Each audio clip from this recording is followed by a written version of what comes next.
ও মা, আজকে তুমি কিসের মধ্যে ডিম পোচ বানাচ্ছ? আর বলিস না, মেয়েদের তো আর কাজের শেষ নেই। তো বাসন মাজতে মাজতে আজকে আর ভালো লাগছে না বাসন মাজতে। আবার যদি তোর জন্য ডিম পোস্টটা আবার কিছুতে করি, আবার সেটা আমাকে মাজতে হবে। তার থেকে ভালো সকালে নারকেল ফাটিয়েছিলাম, তো সেই নারকেলের মালাইয়েই আজকে তোর জন্য ডিম পোচ করব। তো খেয়ে দেখবি কেমন হয়, বাসনও মাজতে হবে না আর তোর জন্য ডিম পোচও তৈরি হয়ে যাবে। তো ফার্স্টে ডিমটাকে ফাটিয়ে নিয়েছি আর এই নারকেলের মালাইয়ের মধ্যে তেল দিয়ে ভালো করে গরম করে ডিমটাকে দিয়ে দিয়েছি। ওপরে একটু পেঁয়াজ কুচি আর পেঁয়াজ পাতা কুচি আর একটু ম্যাগি মশলা আর একটু সামান্য নুন দিয়ে একটু ফুটিয়ে নিয়েছি।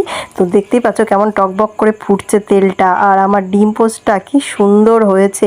খেতে কিন্তু খুব ভালো হয়েছিল, আর একটা নারকেলের স্মোক হচ্ছিল, খেতে ভাল লাগছিল। আর ওপরে একটু লঙ্কার গুঁড়ো ছড়িয়ে দিয়ে বেসন করে দিলাম। তো ডিম পোস্টটা কেমন লাগলো কমেন্টে জানিও।